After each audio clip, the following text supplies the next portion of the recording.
Oke teman-teman, balik lagi dengan saya Fikri Ridho. Seperti biasa, saya akan mereaction soal sepak bola Indonesia dan juga tanggapan komentar dari netizen soal sepak bola tanah air. So, seperti apa tanggapan mereka? Mari kita simak sama-sama. Let's go.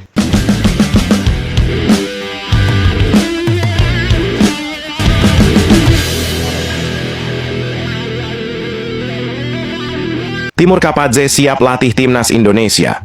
Mantan pelatih timnas Uzbekistan mengaku dirinya siap dan sedang menunggu tawaran dari Indonesia. Timur Kapadze sendiri memiliki pencapaian gemilang saat latih timnas U23 Uzbekistan. Dirinya berhasil membawa timnas Uzbekistan juara Piala Asia U23 pada 2022 lalu. Keren. Legenda Uzbekistan tersebut saat ini berusia 44 tahun dan bisa dibilang masih muda dan masih minim pengalaman. Bagaimana menurut kalian? Setujukah Timur Kapadze latih timnas Indonesia? Sebenarnya tidak ada masalahnya karena dia juga paham soal sepak bola Asia, apalagi dia punya prestasi yang tidak bisa dianggap main-main dan sepele. Dia pernah bawa Uzbekistan lolos ke Piala Dunia walaupun akhirnya diganti dengan pelatih asal Italia kalau saya tidak salah. Kalau salah boleh dikoreksi. Kemudian bawa timnas Uzbekistan U23 juara Piala Asia. Saya pikir itu sudah sangat luar biasa sekali dan dia paham betul sepak bola Asia. Kemudian secara harga pun tidak terlalu mahal, bahkan lebih murah daripada Sintayong dan Patrick Kluivert. Karena kalau kita lihat dari data Transfermarkt itu dia dibayar sama Uzbekistan itu hanya sekitar 7,3 atau 7,5 miliar. Artinya harganya itu lumayan murah. Jadi kalau PSSI mengambil Timur Kapadze sebagai pelatih timnas Indonesia, saya pikir tidak ada salahnya untuk mencoba beliau ini. Ya walaupun kita terus berharap ada cinta lama bersemi kembali dengan Sintayong, tapi ya mau bagaimana lagi? Semua keputusan ada di tangannya PSSI selaku federasi. Ya, kalau Timur Kapadze not bad lah. Bungkus harusnya. Pelatih yang bawa Uzbekistan ke Piala Dunia 2026 mendadak mundur. Keputusan mengejutkan datang dari Timur Kapadze. Pelatih yang sukses membawa timnas Uzbekistan lolos ke Piala Dunia 2026. Juru taktik berusia 44 tahun itu resmi mengundurkan diri dari posisinya di tim nasional.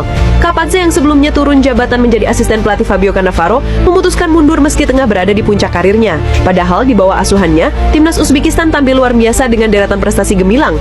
Kepergian Kapadze tentu menimbulkan tanda tanya besar. Apakah ini sinyal ia akan merapat ke timnas Indonesia? Sebelumnya, nama sang pelatih memang disebut-sebut masuk dalam radar PSSI sebagai pengganti Patrick Kluivert. Jika benar, kedatangan Kapadze bisa menjadi angin segar bagi sepak bola Indonesia, mengingat rekam jejaknya yang sangat mengesankan di level Asia. Nah, justru karena dia mengesankan di level Asia, harusnya dia direkrut sama PSSI. Kebetulan sekarang dia sudah mundur dari timnas Uzbekistan. Nah, ini saatnya PSSI itu sebenarnya gerak cepat lah, gercep lah untuk rekrut dia, kontrak dia supaya dia bisa latih timnas Indonesia. Apalagi ada FIFA Matchday ini di bulan November ini. Tapi sayangnya ada kabar yang menyebutkan bahwa timnas Indonesia senior itu tidak akan bermain di FIFA Matchday. Sayang sekali sih, padahal kita kejar 100 besar itu. Tapi kalau kita bicara soal Timur Kapadze, saya pikir harusnya dibungkus, jangan ditinggalkan lama-lama itu. Nanti diambil orang baru nyesal kita.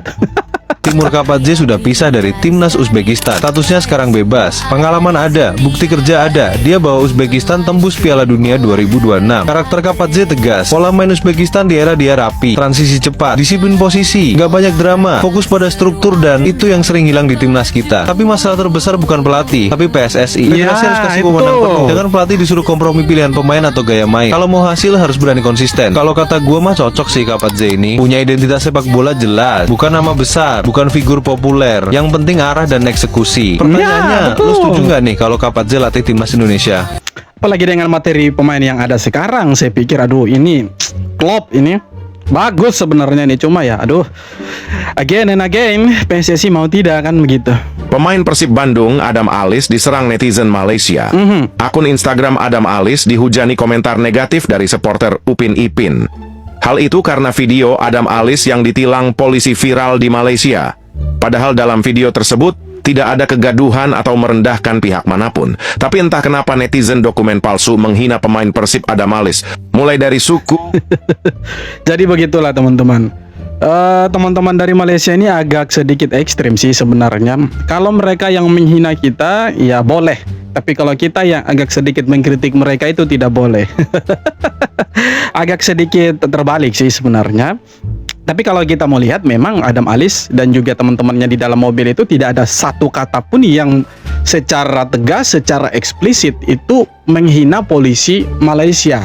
Tapi ada tindakan di mana Robby Darwish mengeluarkan KTA-nya dan menunjukkan kepada polisi Malaysia bahwa oh ternyata ini prajurit. Ya, itu kan kaget juga si polisi Malaysia itu. Kemudian ada kata-kata Adam Alis yang bilang itu dia mau minta uang sebenarnya. Tapi kan ya itu mungkin hanya secara spontanitas saja dia bicara seperti itu. Kita juga tidak tahu kebenarannya seperti apa. Apakah benar-benar dia meminta uang atau seperti apa, kan kita tidak tahu. Tapi yang pasti sebenarnya tidak ada kata-kata rasisme juga dari pemain-pemain Persib Bandung dan Timnas Indonesia ini. Tidak ada kata-kata hinaan, hujatan, itu tidak ada.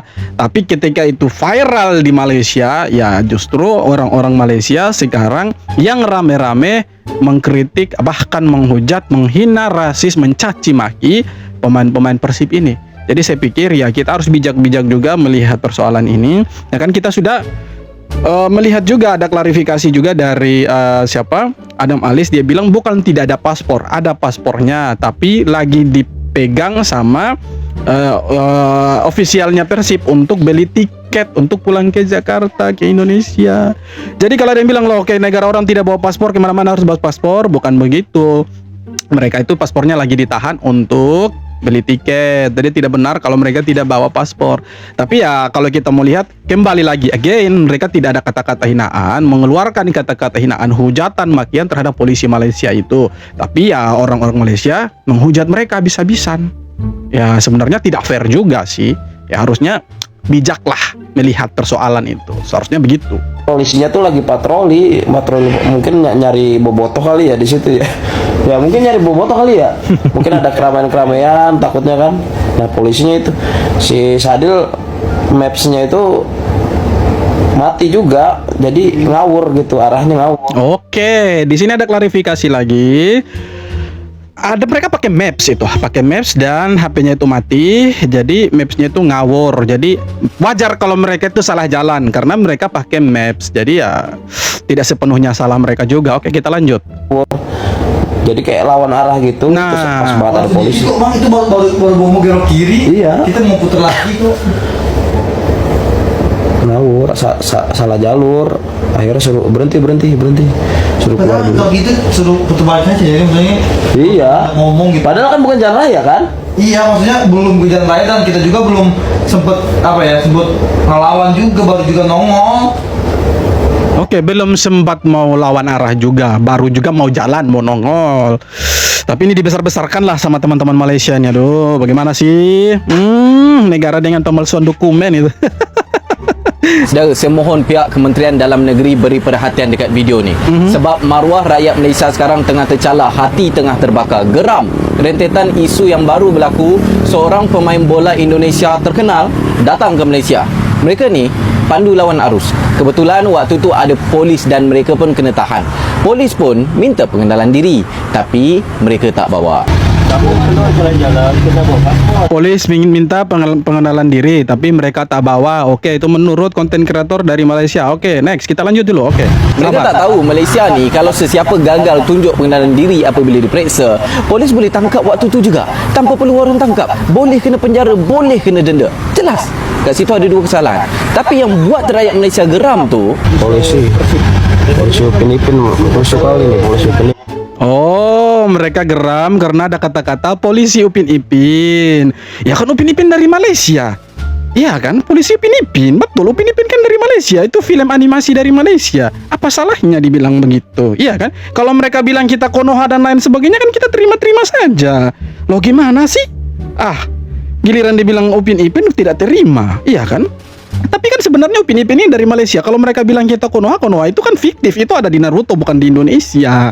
Bagaimana sih? Kok tersinggung sekali mereka gitu? Padahal kalau di Indonesia udah lanjut jalan nih. dia tuduh polis Malaysia nak pau duit dia. Iya nih saya prajurit, ini si kakang polisi. Oh iya.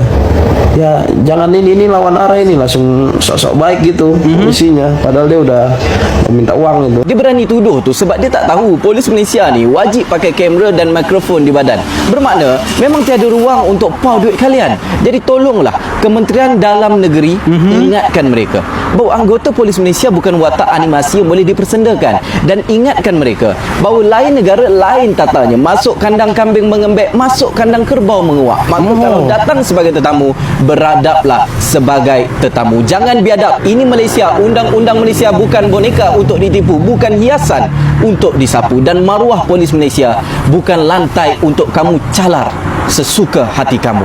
Renung peribadi, cermin diri.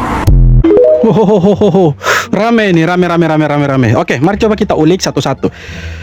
Ada aturan di Malaysia, ada undang-undang bahwa kalau ada orang-orang yang ke Malaysia atau turislah ke Malaysia, katakanlah seperti itu, tidak bawa tanda pengenalan diri atau dalam bahasa Indonesia KTP, itu bisa ditahan dan bisa dipenjarakan langsung oleh polisi Malaysia. Oke? Itu yang pertama. Yang kedua, kenapa mereka tersinggung dengan kata-katanya Adam Alis sehingga mereka bilang polisi Malaysia itu direndahkan? Karena ada kata-kata Adam Alis yang bilang kalau ini polisi Upin Ipin ini. Tapi menurut saya kata-kata itu tidak serta-merta untuk merendahkan polisi Malaysia sebenarnya. Kecuali dia bilang, permisi ya, maaf, ini polisi bangsat atau polisi anjing dan lain sebagainya. Kalau dia bilang seperti itu, wajar, itu ada penghinaan di situ. Tapi kan Adam Alis bilang ini polisi Upin Ipin. Nah pertanyaannya, Upin Ipin dari mana?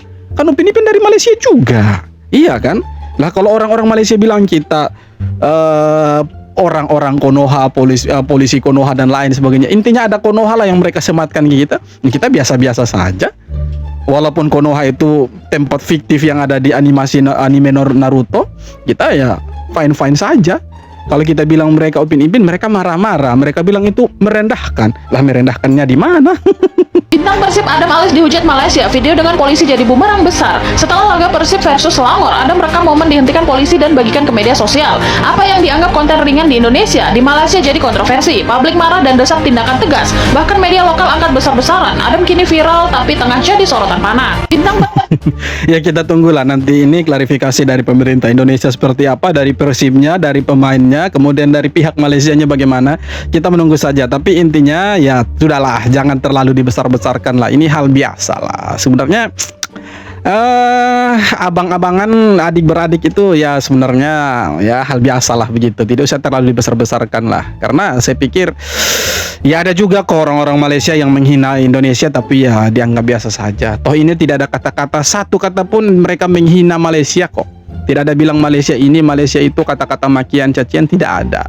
Ya ini hanya salah paham saja, tapi dibesar-besarkan lah sama orang-orang Malaysia. Maklum lah, mereka ini lagi stres, lagi bingung. Sepak bola mereka tuh lagi di bawahnya Indonesia. Timnas mereka tuh lagi ada skandal pemalsuan dokumen. Jadi wajar kalau mereka mau mencari-cari berita supaya tertutup lah itu berita skandal pemain naturalisasi ilegal itu. Mereka pikir timnas Indonesia nggak lolos ke Piala Dunia itu wajar. Padahal timnas kita punya pemain sehebat Dean James. Di pertandingan Go Ahead Eagle melawan Feyenoord, Dean James berhasil cetak gol keren yang bikin klub asuhan Robin van Persie itu kalah 2-1. Apalagi di pertandingan ini, Dean James juga dapat rating paling tinggi di angka 8,6. Masa punya pemain kayak gini, timnas gagal lolos ke Piala Dunia dianggap wajar sih? Mikir deh, punya pelatih bagus, kenapa diganti sama pelatih butut? Makanya punya pelatih bagus diganti sama pelatih kampungan yang katanya tim kepelatihan terbaik. Terus lagi asistennya bilang apa? Negara dengan peringkat 119 dunia mau lolos ke Piala Dunia itu cuma mimpi. Aduh, kau saja yang tidak bisa bawa timnas bawa ke Piala Dunia. Andaikan itu Sintayong, kita sudah lolos Piala Dunia. Aduh, bagaimana sih? Tapi sudahlah, itu cerita lama. Sekarang kita fokus bagaimana kita punya pelatih baru. Itu yang penting sekarang, saudara-saudara. Nama Bojan Hodak kini semakin santer untuk melatih timnas Indonesia. Dalam waktu dekat ini, pelatih asal Kroasia itu boleh dipersilahkan untuk bernegosiasi dengan klub lain ataupun PSSI. Awalnya, saat Bojan Hodak didatangkan ke Persib, supporter Persib tidak terlalu percaya dengan Bojan Hodak bisa membawa Maung Bandung berprestasi. Namun, seiring berjalan waktu, Bojan memberikan bukti berhasil membawa tim juara bahkan 2 kali beruntun. Maka dengan hasil itu, banyak bobotoh mencintainya dan terkesan dengan kepelatihannya. Dan sekarang, para supporter Persib Bandung menolak hadiran nama Bojan Hodak masuk ke dalam bursa pelatih timnas Indonesia. Apakah kalian setuju jika Bojan menjadi pelatih timnas Indonesia? Saya sih setuju. Kenapa setuju? Kalau melihat dia punya rekam jejak melatih Persib, ya Persib bisa back to back juara Liga 1 itu luar biasa loh. Iya kan? Bojan Hodak ini salah satu pelatih yang melatih tim lokal. Itu menurut saya yang terbaik lah. Pelatih asing yang melatih tim lokal Liga 1, menurut saya dialah pelatih terbaik. Dan kalau PSSI mau rekrut Bojan Hodak, oke saja sebenarnya. Pasti itu didukung. Apalagi dia punya pengalaman yang luar biasa dan dia tahu betul sepak bola Indonesia. Siapapun lah pelatihnya, mau itu Timur Kapadze, mau itu Bojan Hodak, mau itu Jesus Casas, mau itu siapapun lah, Luis Milla, ya you name it lah, siapapun itu. Intinya cuma satu. Sekarang kali ini dibahas dan dibilang, dia bisa bawa timnas Indonesia melampaui level atau melampaui prestasi yang pernah dibangun sama Sintayong. Cuma itu teman-teman. Jadi siapapun pelatihnya, intinya cuma satu, timnas kita lebih bagus. Ya apalagi sekarang timnas kita itu tanpa pelatih, kosong kursi kepelatihannya. Jadi tidak ada salahnya kalau si Bojan Hodak ini jadi pelatih timnas Indonesia. Tidak ada salahnya, baik-baik saja sebenarnya. Cuma pertanyaannya, si PSSI ini mau rekrut tidak? Kalau tidak mau juga ya percuma juga, ya kan? Kita punya banyak nama pelatih, tapi ya tidak dilirik, percuma. Tapi kan sudah ada kabar kalau PSSI sudah punya 5 nama yang mereka kantongi yang akan dijadikan sebagai pelatih kepala timnas Indonesia. Kita nantikan, ini masih misteri. Yang terpenting kita dukung terus timnas Indonesia. Oke teman-teman, terima kasih banyak sudah nonton. Kita jumpa lagi di video-video berikutnya. Terima kasih.